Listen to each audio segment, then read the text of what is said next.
നമ്മൾ ഈ കയറി പോകുന്നത് ലാംസ് റോക്കിലേക്കാണ്. ആകാശവും ഭൂമിയും ഒന്നാകുന്ന ഒരിടം, അതാണ് ലാംസ് റോക്ക്. ഊട്ടിക്കടുത്തുള്ള കൂനൂർ ടൗണിൽ നിന്നും ഏകദേശം 8 കിലോമീറ്റർ ദൂരം സഞ്ചരിച്ചാൽ ലാംസ് റോക്കിലെത്താം. കുത്തനെയുള്ള ഒരു മലയിടുക്കിൻ്റെ അറ്റത്ത് ഏകദേശം 5000 അടി ഉയരത്തിൽ സ്ഥിതി ചെയ്യുന്ന ഒരു പാറക്കെട്ടാണിത്.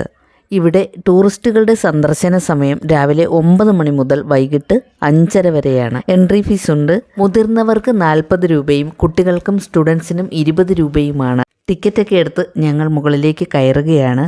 കാടിൻ്റെ ഭംഗി ആസ്വദിച്ച് കല്ലുകൾ പാകിയ പടവുകളിലൂടെ ഏകദേശം 500 മീറ്ററോളം നടന്ന് കയറി മുകളിലേക്കെത്താം. പാറക്കെട്ടായതിനാൽ നടക്കുമ്പോൾ ശ്രദ്ധിക്കണം, അല്ലെങ്കിൽ വഴുകി വീഴാൻ സാധ്യതയുണ്ട്. നല്ല തണുപ്പുള്ള സമയത്ത് ക്ലിയർ വ്യൂ കിട്ടില്ല, മഞ്ഞ് മൂടി കിടക്കും.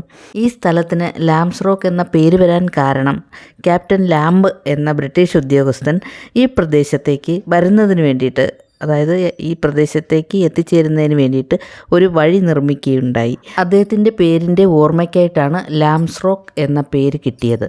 കുരങ്ങന്മാർ കൂടുതലുള്ള സ്ഥലമാണിത്, അതുകൊണ്ട് മുൻകരുതലുകൾ എടുക്കുന്നത് നല്ലതായിരിക്കും. അങ്ങനെ ഞങ്ങൾ ഇവിടെ നിന്നും തിരിച്ചിറങ്ങുകയാണ്. ഇവിടേക്ക് വരുന്ന വഴി തേയിലത്തോട്ടങ്ങൾ പച്ച പരവതാനി വിരിച്ചു നിൽക്കുന്ന കാഴ്ചയാണ് കാണാൻ സാധിക്കുക. തേയിലച്ചെടികൾ ഒരേ ഉയരത്തിൽ ഭംഗിയായി വെട്ടി ഒതുക്കി നിർത്തിയിരിക്കുകയാണ്. ദൂരെ നിന്ന് നോക്കുമ്പോൾ പച്ച തിരമാലകൾ അലയടിക്കുന്നത് പോലെ തോന്നും. എന്നാൽ ഇതിൻ്റെ ഉള്ളിലൊന്ന് കയറിയിട്ട് വരാം. ചില സ്ഥലത്തൊക്കെ തോട്ടങ്ങൾക്കിടയിൽ ചെറിയ അരുവികളും വെള്ളച്ചാട്ടങ്ങളും ഒക്കെ നമുക്ക് കാണാൻ സാധിക്കും.